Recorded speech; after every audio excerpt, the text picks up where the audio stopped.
Assalamualaikum warahmatullahi wabarakatuh.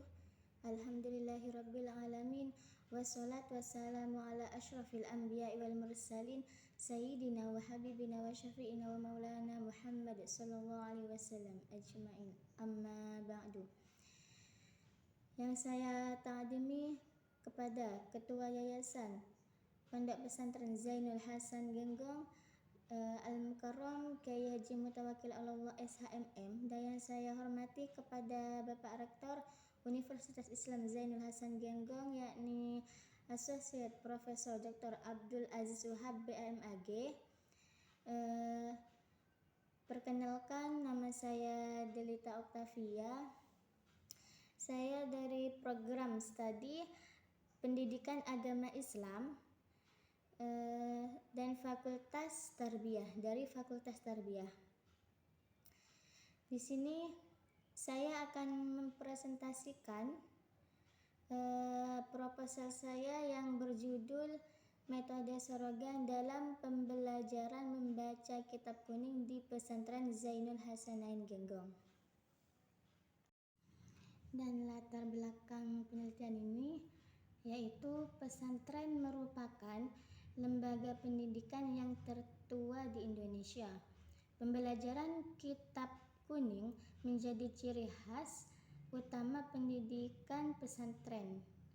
Kemudian kitab kuning menggunakan bahasa Arab tanpa harkat sehingga memerlukan penguasaan nahwu dan shorof. Dan salah satu metode yang digunakan adalah metode sorogan. Pesantren Zainul Hasanain Genggong masih mempertahankan metode sorogan dalam pembelajaran kitab kuning. Memang kalau di pesantren-pesantren ciri khasnya itu metodenya itu berupa metode sorogan. Itu merupakan pembelajaran umum. Nah,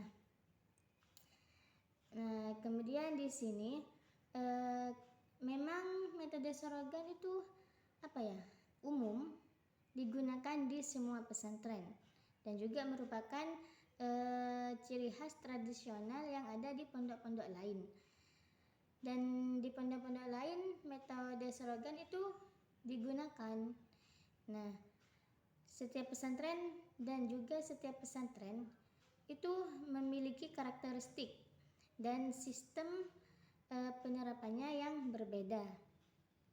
Pesantren Zainul Hasanain memiliki kekhasan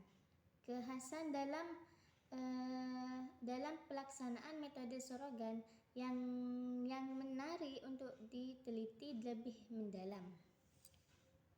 Nah, kemudian rumusan masalahnya itu ada 3. Yang pertama di sini bagaimana perencanaan metode sorogan dalam pembelajaran membaca kitab kuning.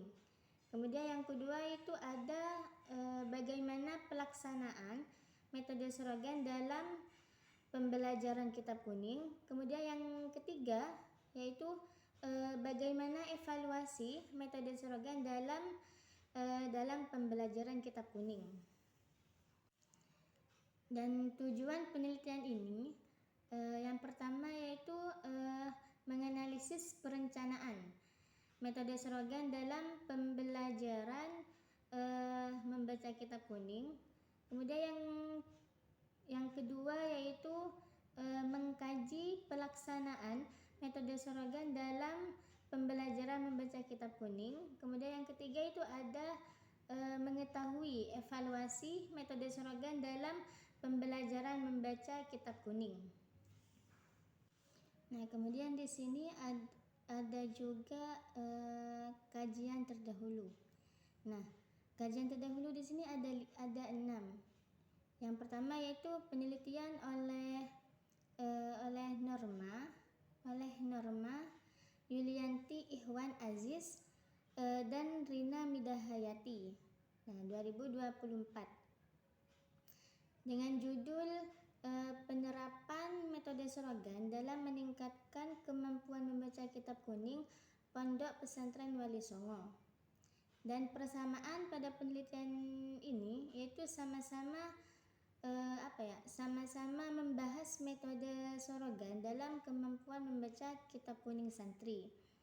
Dan perbedaan antara penelitian terdahulu sama penelitian saya, di sini lokasi penelitian berbeda dan penelitian tersebut lebih menitik beratkan pada hasil peningkatan kemampuan membaca, sedangkan penelitian ini penelitiannya saya juga mengkaji perencanaan, pelaksanaan, dan evaluasi metode Sorogan secara sistematis. Kemudian peneliti oleh Mujammil Qomar. Nah, di sini judulnya itu tentang kajian tentang transformasi metodologi pesantren. Nah, di sini persamaannya yaitu sama-sama membahas karakteristik metode Sorogan dalam tradisi pesantren. Dan perbedaannya di sini bersifat konseptual dan teoritis, belum mengkaji implementasi metode Sorogan secara empiris di pesantren tertentu seperti penelitian ini. Kemudian di sini ada juga peneliti oleh Zainal Arifin 2018. Nah, di sini judulnya itu tentang artikel dalam jurnal Pendidikan Islam tentang efektivitas metode Sorogan. Nah, di sini persamaannya yaitu sama-sama membahas efektivitas metode Sorogan dalam meningkatkan kemampuan membaca kitab kuning. Dan perbedaannya yaitu lebih menekankan pada efektivitas, peningkatan ketepatan membaca, dan struktur generatikal. Belum mengkaji aspek perencanaan, pelaksanaan, dan evaluasi secara menyeluruh. Dan juga di sini ada penelitian oleh Sultan Mashhud 2019. Judulnya itu artikel dalam jurnal Studi Keislaman tentang implementasi metode Sorogan. Nah, di sini persamaannya yaitu sama-sama membahas implementasi metode Sorogan dalam pembelajaran kitab kuning. Nah, perbedaannya di sini lebih fokus pada proses pelaksanaan metode, belum secara mendalam mengkaji peningkatan kemampuan membaca dan aspek evaluasi. Kemudian peneliti oleh Tri Nur Fatimah 2020. Nah, di sini judulnya itu pengaruh penggunaan metode Sorogan terhadap kemampuan membaca kitab kuning. Nah, dan persamaannya di sini sama-sama membahas metode Sorogan dan kemampuan membaca kitab kuning. Perbedaannya menggunakan pendekatan kuantitatif dan menekankan pada pengaruh metode, sedangkan penelitian saya di sini menggunakan pendekatan kualitatif dan mengkaji proses secara komprehensif. Kemudian peneliti oleh Bapak Imam Bukhari 2020. Nah, di sini judulnya tentang keberterimaan dalam keberagaman, refleksi pendidikan budaya dalam pesantren. Nah, di sini persamaannya itu sama-sama meneliti tentang pendidikan di lingkungan pesantren. Dan perbedaannya di sini penelitian oleh Bapak Imam Bukhari fokus pada pendidikan budaya dan nilai toleransi di pesantren. Sedangkan penelitiannya saya itu fokus pada metode Sorogan dalam pembelajaran membaca kitab kuning. Nah, kemudian kajian teori. Nah, di sini kajian teorinya itu ada dua. Ada metode pembelajaran dan juga ada metode seragam dalam pembelajaran kitab kuning. Nah, di sini metode pembelajaran merupakan cara atau langkah yang digunakan guru untuk menyampaikan materi kepada peserta didik. Nah, agar tujuan pembelajaran dapat tercapai secara efektif dan sistematis. Nah, metode pembelajaran tidak hanya berfungsi sebagai sarana penyampaian materi, tetapi juga sebagai pedoman dalam mengatur proses belajar mengajar, menciptakan interaksi guru kepada antara peserta didik, serta membantu meningkatkan motivasi, partisipasi, dan pemahaman siswa. Nah, dalam lingkungan pesantren, metode pembelajaran menjadi metode tradisional, salaf, dan metode modern, tajdid. Nah, metode tradisional menekankan pengkajian kitab kuning melalui hubungan langsung antara kiai, guru, ustadz dengan santri.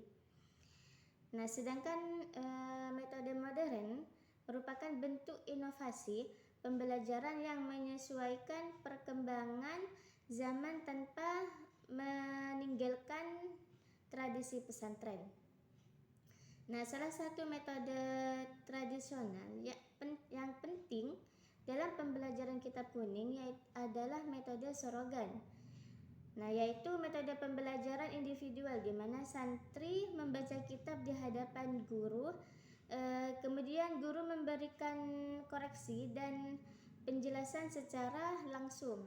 Dan metode ini menuntut ketelitian, kedisiplinan, kesabaran, dan kemandirian belajar dari santri.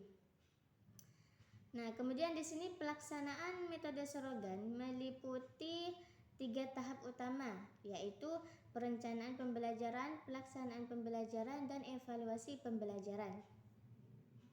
Nah, perencanaan di sini mencangkup penentuan tujuan, materi, dan strategi pembelajaran. Kemudian pelaksanaan dilakukan melalui pembacaan kitab oleh santri di hadapan guru yang kemudian dikoreksi langsung dan dijelaskan oleh guru tersebut. Dan evaluasi dilakukan untuk menilai ketepatan bacaan santri. Kemudian pemahaman materi serta kemampuan santri serta perkembangan kemampuan santri. Nah, dan demikian metode sorogan tidak hanya berfungsi untuk meningkatkan kemampuan membaca dan memahami kitab kuning, tetapi juga berperan dalam membentuk karakter, kedisiplinan, tanggung jawab, serta kemandirian belajar santri sebagai bagian dari pendidikan pesantren tersebut. Nah, kemudian di sini ada 3 tahap. Tahap yang pertama itu pembelajaran sorogan, yaitu perencanaan, pemilihan kitab, jadwal pembelajaran, dan strategi koreksi. Tahap kedua yaitu pembelajaran sorogan, yaitu pelaksanaan santri membaca di hadapan guru. Dan tahap yang ketiga yaitu evaluasi penilaian kelancaran membaca dan pemahaman santri. Dan di sini ada juga manfaat penelitian. Nah, manfaat penelitian di sini ada 2, yaitu manfaat teoritis dan manfaat praktis. Nah, manfaat teoritis itu memberikan kontribusi dalam pengembangan pendidikan Islam. Kemudian manfaat praktis bagi pesantren yaitu sebagai bahan evaluasi pembelajaran, dan bagi guru atau ustadz sebagai referensi strategi pembelajaran, dan bagi santri meningkatkan kemampuan membaca kitab kuning. Nah, di sini metode pembelajarannya di sini berupa jenis penelitian kualitatif deskriptif. Dan lokasi penelitian berada di Pesantren Zainul Hasanain Genggong, dan teknik pengumpulannya pengumpulan data di sini menggunakan observasi, wawancara, dan dokumentasi. Dan ada sumber data dan analisis. Nah, sumber data dan analisis di sini ada dua, yaitu sumber data primer dan sumber data sekunder. Nah, sumber data primer yaitu pengasuh pesantren, ustadz dan santri. Kemudian sumber data sekunder, kitab kuning, literatur, dan dokumen pesantren. Kemudian analisis data menggunakan model Miles dan Huberman. Keabsahan data di sini menggunakan triangulasi. Nah, di sini penelitian ini bertujuan untuk menggambarkan penerapan metode Sorogan, dan hasil penelitian ini diharapkan memberikan manfaat bagi pengembangan pembelajaran kitab kuning di pesantren. Cukup sekian yang bisa saya jelaskan, selebihnya mohon maaf apabila ada kesalahan. Assalamualaikum warahmatullahi wabarakatuh.